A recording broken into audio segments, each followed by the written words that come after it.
할렐루야. 변함없는 하나님의 사랑 안에서 항상 웃음꽃이 활짝 피는 행복한 그런 복 있는 삶을 살아가시는 우리 애은혜 가족들, 여러분의 삶의 자리가 되기를 주님의 이름으로 축복합니다. 우리 앞뒤 옆에 계신 분들과 함께 인사하겠습니다. 행복한 애은교회에 참 잘 오셨습니다. 하나님은 여러분을 사랑하십니다. 저도 여러분을 사랑합니다. 네, 감사합니다. 우리 교회 표 빌립보서 2장 5절, 그리고 우리가 뽑은 노래의 말씀 우리 함께 해보도록 하겠습니다. 너희 안에 이 마음을 품으라, 곧 그리스도 예수의 마음이니. 아멘. 우리가 뽑은 노래의 말씀 해봅니다.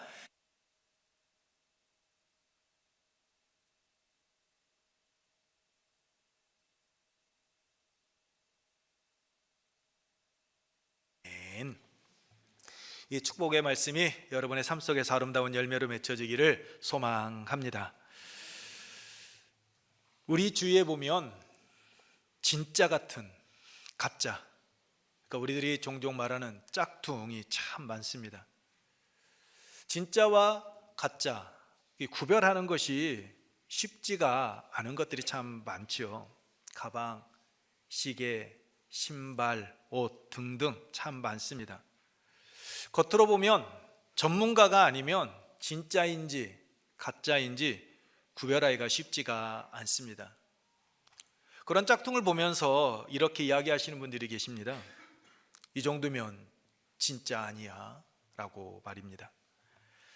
제가 이런 말을 하면 제 아내에게 좀 미안한데, 제 아내도 전에 짝퉁 가방을 하나 가지고 다닌 적이 있었습니다. 여성들이 좋아하는 뭐요? 똥. 루이비통. 지금은 그런 짝퉁 가방도 없습니다. 제가 사줄 능력이 안 되는 것을 아시는 분이 자신의 것 구입을 하면서 이거 진짜 같지 않냐고 하면서 제 아내 생각나서 하나 샀다고 하시며 제 아내에게 주었고, 제 아내도 그 가방 보고 흔쾌히 들고 다녔더랬습니다. 제가 진짜와 가짜를 함께 본 적이 없기 때문에 정말 이게 진짜인지 가짜인지 저는 잘 알지 못했습니다. 그런데 어느 날이었습니다. 제 아내가 가방을 들고 다니는 것을 봤더니 어떻게 다룰까요? 막 다룹니다. 이런 말이 있잖아요. 진짜는 어디에 품고 비가 올 때 안고, 짝퉁은요 머리에 쓰고 다닌다. 정말 그러는 것 같았습니다. 제 아내가 함부로 사용하는 겁니다. 막 들고 다닙니다. 밖에 나갔다 들고 와서는 방에다 어떻게 할까요? 잘 놔두는 게 아니라 던져버립니다. 제가 묻습니다. 아니 왜 그렇게 막 다루어? 소중하게 여겨야지. 그랬더니 제 아내가 뭐라고 했을까요? 가짜잖아. 여러분, 진짜가 아니니까 아끼지 않는 겁니다.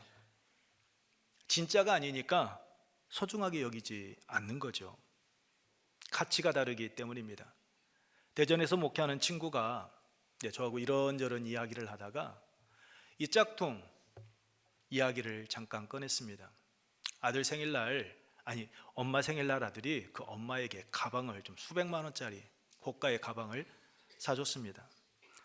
그 어머니께서 교회를 나오시면서 그 가방 아들이 사줬으니까, 생일날 사줬으니까 얼마나 좋습니까? 그 가방을 교회를 가지고 나왔는데 예배가 마치고 성도님들이 딱 몰려들더니, 이야, 그 가짜 어디서 샀어? 아니다고, 이거 우리 아들이 나 생일날 좀 수백만 원을 주고 사줬다고. 에이, 그런 말 하지 마. 이거 어디서 샀냐고, 나도 하나 사게 해달라고. 그분이 아무리 우리 아들이 진짜라고, 진짜 사줬다라고 이야기를 해도 믿어주지를 않는 겁니다. 왜냐하면 그분의 가정 형편을 알고 있기 때문입니다. 그렇게 어려운 분이 이런 가방 아들이 사줄 리가 없다라는 거죠. 근데 그 일이 끝나고 난 후 그분이 목사님, 친구 목사에게 와서 울면서 이야기하더라는 겁니다. 왜 사람들이 나 인정해 주지 않아? 내 가방. 나는 진짜인데, 명품인데 내 아들이 엄마 생일날 사줘서 나는 정말 당당히 가지고 왔는데 사람들이 알아주지 않아. 친구 목사에게 울면서 이야기하더라라는 겁니다. 진짜를 들고 다니는 분들은 그 가치를 알기 때문에 항상 당당합니다. 어깨에 힘이 들어갑니다. 그런데 가짜를 들고 다니시는 분들은 어때요? 누가 그게 진짜인지 가짜인지 감시하지 않는데도 알게 모르게 위축이 되어집니다. 왜 그럴까요? 가지고 다니는 자신이 너무나도 잘 알고 있기 때문입니다. 겉으로는 모를 수 있습니다. 하지만 그것을 들고 다니는 사람은 이게 진짜인지 가짜인지 압니다. 그래서 짝퉁은 다른 사람은 속일 수 있어도 자기 자신은 결코 속일 수가 없습니다. 자기 자신이 너무나도 잘 알기 때문입니다. 이 이야기가 단순한 가방의 이야기로만 끝난다면 얼마나 좋겠습니까? 그런데 문제는 이것이 우리의 신앙 속에서도 드러난다라는 겁니다. 겉으로 보게 되면 믿음이 참 좋은 것 같은데 그 속을 들여다보면 전혀 다릅니다. 진짜 신앙인은 하나님 말씀 중심의 삶을 살아갑니다. 그 말씀을 지키기 위해서 끊임없이 애를 씁니다. 그런데 가짜 신앙인은 자신에게 필요할 때만 하나님을 찾습니다. 내가 필요할 때만 하나님을 의지합니다. 오늘 본문은 이것을 우리에게 말씀하고 있습니다. 겉은 참 신앙인 것처럼 보이지만 속은 그렇지 않은 그 서기관들의 모습, 진짜와 가짜의 모습이 무엇인지 오늘 성경은 우리에게 말씀하고 있습니다. 진짜 신앙, 즉 참된 신앙은 예수님을 주로 인정하는 신앙입니다. 주라라는 것은 단순히 예수님을 높여드리는 것이 아닙니다. 주라는 것은 예수님을 내 삶의 주인으로, 내 삶의 주권자로, 내 인생의 결정권자로 고백하는 것, 그것이 예수 그리스도를 주라라고 말하는 사람의 삶의 모습입니다. 예수님을 단지 머리로만 알아가는 것으로 그치지 아니하고 그 삶 속에서 모시고 살아가는 겁니다. 예수님 당시 사람들은 그리스도, 즉 메시아를 말할 때 35절 말씀과 같이 다윗의 자손이다라고 이야기했습니다. 틀린 말 아닙니다. 맞는 말입니다. 그런데 예수님께서는 거기서 멈추지 않습니다. 시편 110편 1절 말씀을 인용해서 이렇게 말씀하십니다. 37절입니다. 다윗이 그리스도를 주라 하였은즉 어찌 그의 자손이 되겠느냐. 무슨 말씀입니까?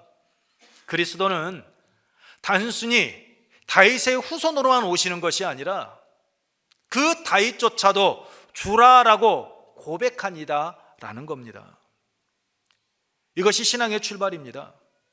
예수님을 나의 주로 인정하고 고백하는 데서 신앙은 시작되어지고 그 속에서 신앙인들은 열매를 맺게 되어지는 겁니다. 마태복음 16장 13절 이하의 말씀을 보면 예수님께서 빌립보 가이사랴 지방에 이르렀을 때 제자들에게 너희는 나를 누구라 하느냐라고 그렇게 물으셨습니다. 그때 마태복음 16장 16절 말씀을 보게 되면 우리가 잘 아는 그 베드로의 고백이 나옵니다. 주는 그리스도시요 살아계신 하나님의 아들이시니이다. 베드로의 이 신앙 고백이 오늘 하나님 전에 나와 예배드리고 계시는 여러분의 삶의 고백이기를 주님의 이름으로 축복합니다. 왜 이 고백이 우리의 고백이 되어야 합니까? 예수 그리스도를 단순히 아는 것으로 그치지 아니하고 예수님을 주로, 내 삶의 주권자로, 내 인생의 결정권자로 시인하는 일이기 때문입니다. 신앙은 단순한 지식이 아닙니다. 신앙은 내 삶의 주인을 바꾸는 행위입니다. 그래서 말로는 주님이라고 부르면서도 인생의 보좌 앞에 내가 앉아 있다면 그 신앙은 진짜 신앙이 아닙니다. 진짜 신앙은, 참 신앙인은 입술의 고백으로 그치지 않습니다. 자신의 삶의 자리를 내가 주로 고백하는 그 예수님께, 하나님께 내어 드리는 자입니다. 결정해야 할 순간에 내 뜻이 아니라 주님의 뜻을 묻습니다. 내 방법이 아니라 주님의 방법을 따라 살아갑니다. 그것을 예수님을 주로 고백하는 신앙인의 모습이고 진짜 신앙입니다. 본문 말씀을 보면 예수님께서 서기관을 비롯한 유대 종교 지도자들에게 예수 그리스도와 다윗과의 관계에 대해서 역질문을 하는 내용이 나옵니다. 그동안 계속해서 유대 종교 지도자들에게 질문만 받으셨던 예수님께서 왜 이렇게 역질문을 하신 것입니까? 그것은 예수님 자신이 그리스도 되심을 드러내기 위함이었습니다. 당시 유대인들은 그리스도가 다윗의 자손으로 온다는 것 다 알고 있었습니다. 그러나 그 이해는 그들의 알문 하나는 알고 둘은 모르는 것이었습니다. 다르게 표현하게 되면 그들은 형식은 알고 있었지만 그들은 본질은 잊고 있었던 겁니다. 그래서 예수님께서는 성경 말씀을 근거로 하여 하나만 알고 있는 그들의 잘못된 지식을 바로잡아주고 바르게 알고 깨닫고 살아가도록 하기 위하여 그들에게 질문을 하신 겁니다. 다시 말해 그리스도의 신분에서 가장 중요한 것은 다윗의 자손이라는 그 인간적인 계보만, 그 형식만 중요한 것이 아니라 그 그리스도가 하나님의 아들이시며 다윗조차도 주라라고 부르는 분이시다라는 것, 그것을 알고 있어야 한다라는 겁니다. 이 사실을 분명하게 보여주는 말씀이 바로 시편 110편 1절 말씀을 인용한 36절 말씀입니다. 다윗은 이렇게 고백했습니다. 주께서 내 주께 이르시되. 이 말은 히브리 원문으로 보게 되면 에흐와 라노니라고 이야기합니다. 에흐와 여호와께서 내 주께입니다. 라노니. 여기서 우리가 주목해야 될 것이 있습니다. 유대인들은 여호와라는 이름을 거룩하게 여겨서 함부로 사용하지 않았다라는 겁니다. 쓰지 않고 읽지 않았습니다. 그들은 성경을 읽을 때 여호와라는 부분이 나오게 되면 직접 발음하지 않았습니다. 아도나이 즉 주라라고 그들은 읽었습니다. 이러한 전통에 따라 구약 성경의 헬라어 번역본인 70인역에서도 이 말씀을 주께서 내 주께, 여호와께서 내 주께라는 문장을 주께서 내 주께로 그들이 번역하였던 겁니다.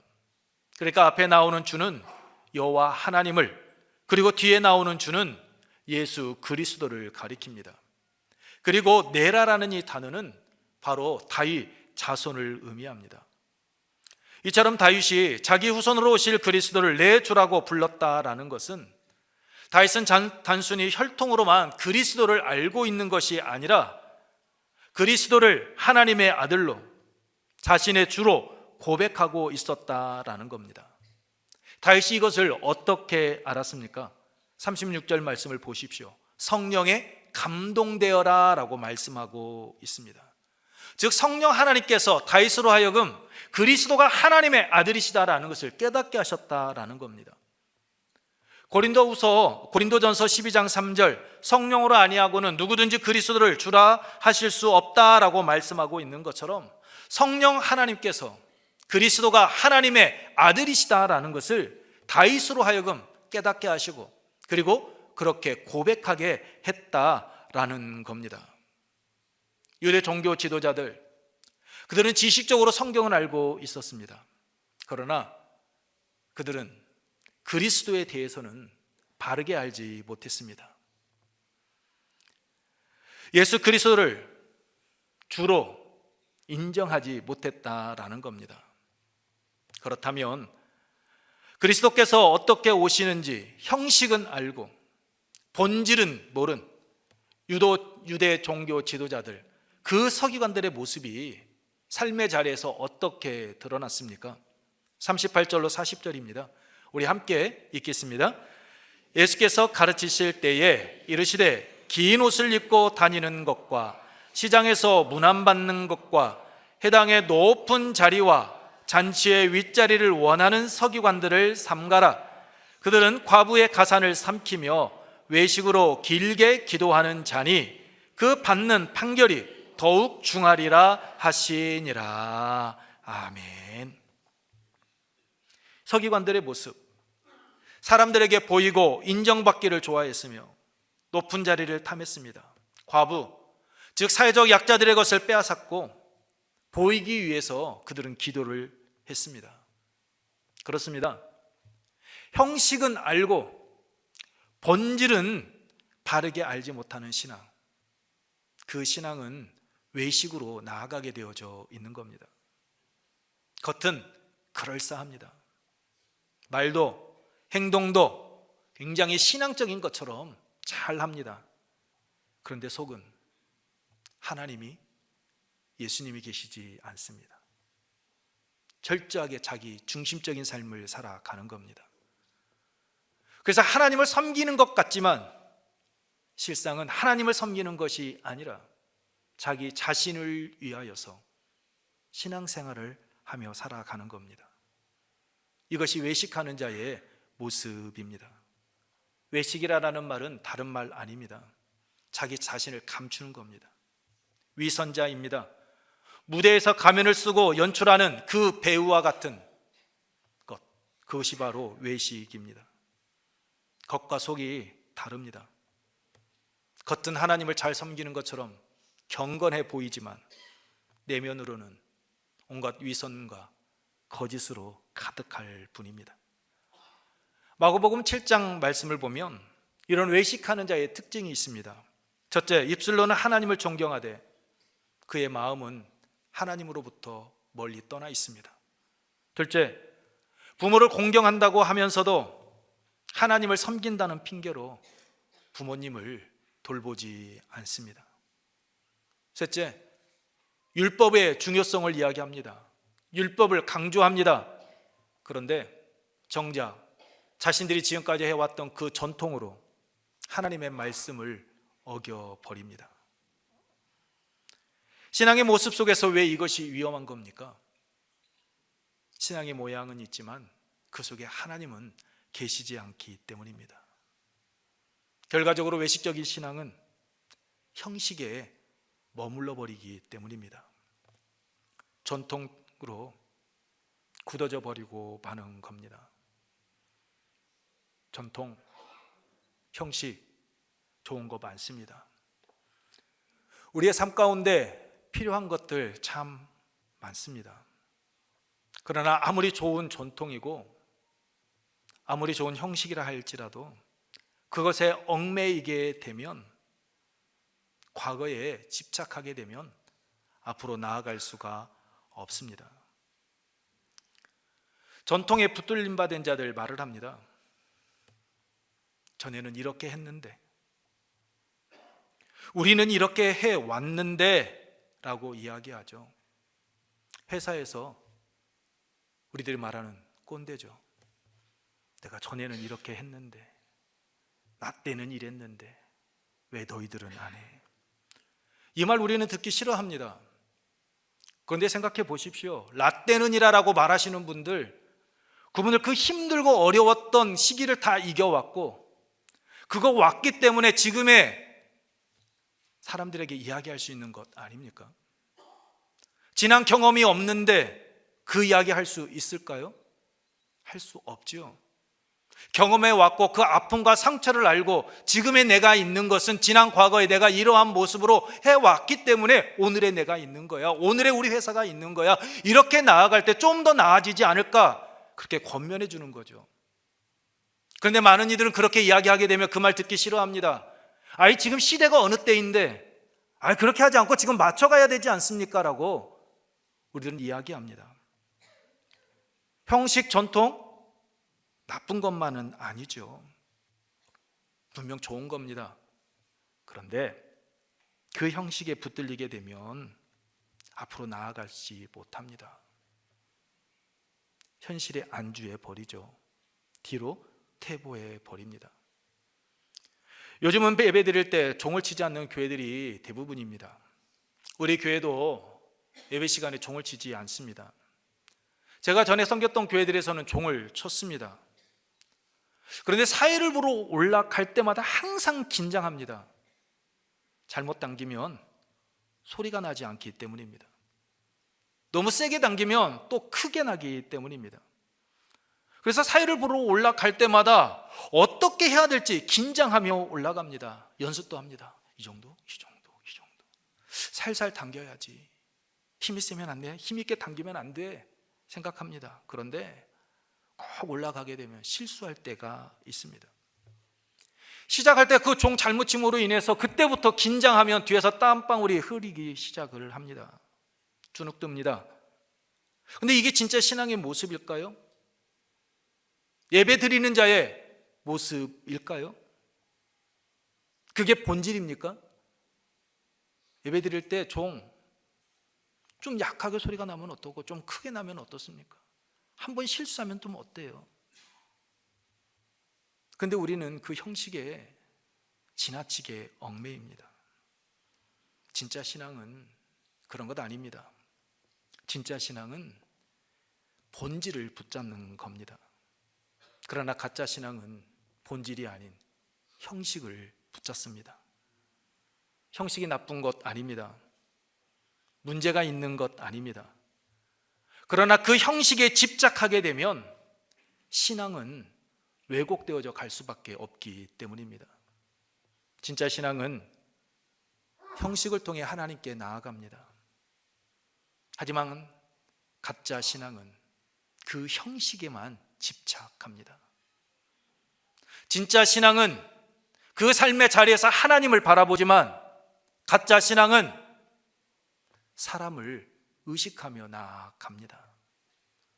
그래서 본질을 붙잡으면 형식은 살아나지만 형식을 붙잡게 되면 본질은, 하나님은 사라져버리고 인간적인 생각만 앞서고 마는 겁니다. 그래서 외식하는 자들에 대해서 예수님께서 단호하게 말씀하신 겁니다. 그 받는 판결이 더욱 중하리라. 왜냐하면 외식은 단순한 문제가 아니라 하나님을 바르게 알지 못하는 결과로 드러나는 일이기 때문입니다. 하나님을 자기 인기, 자기 명예를 위해서 사용하는 그러한 도구로 만들어버리는 잘못된 신앙행위이기 때문입니다. 입술로는 하나님을 경외한다고, 사랑한다고 하면서 실제로는 철저하게 자기 유익을 구하고 사람을 의식하며 나아가는 그러한 신앙생활이기 때문입니다. 그로 인하여 주위 사람들에게 아픔과 상처를 주기에 그 받는 판결이 중하다라고 예수님은 말씀하신 겁니다. 그리고 사도 바울은 믿음 안에서 낳은 아들 디모데에게 디모데후서 3장 5절에서 이렇게 말을 했습니다. 우리 함께 읽겠습니다.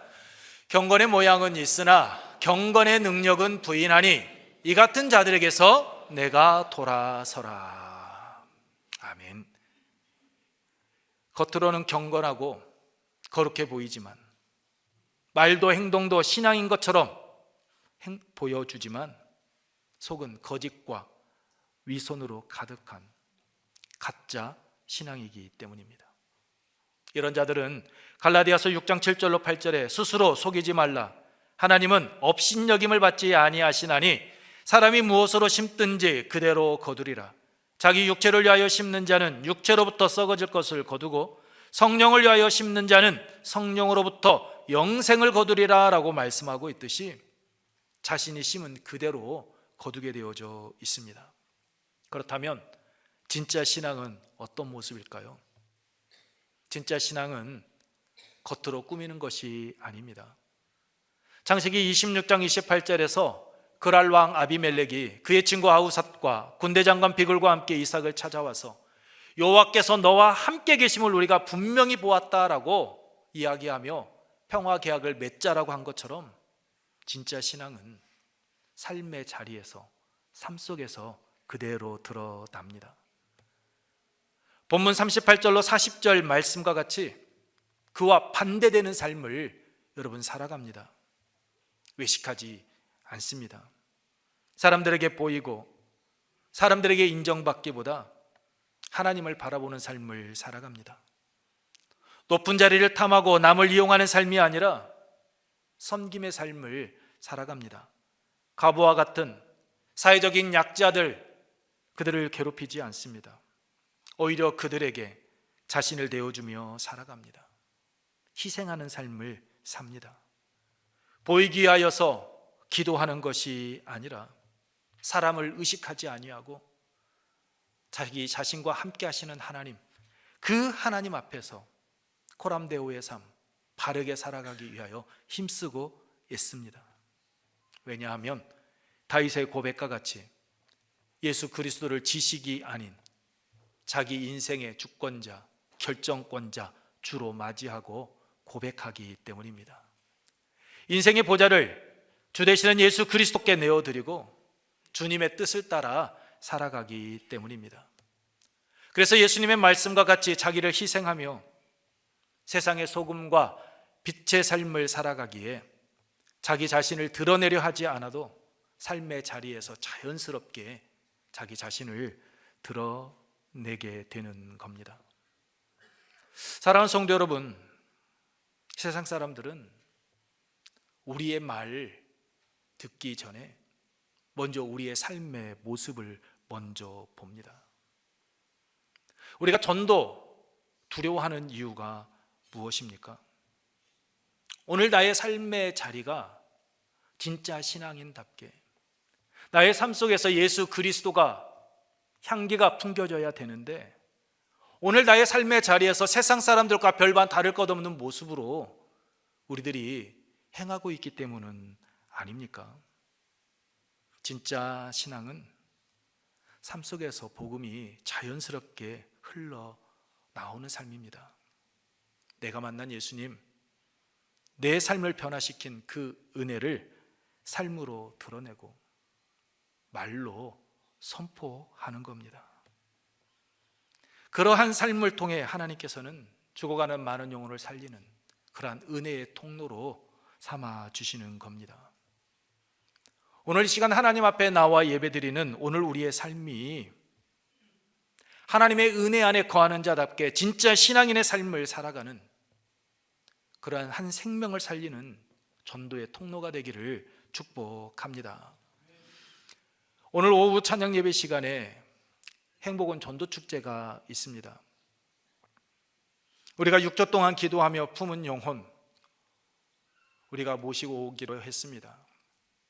그런데 모시고 오지 못하는 분들이 많을 겁니다. 저조차도 그렇습니다.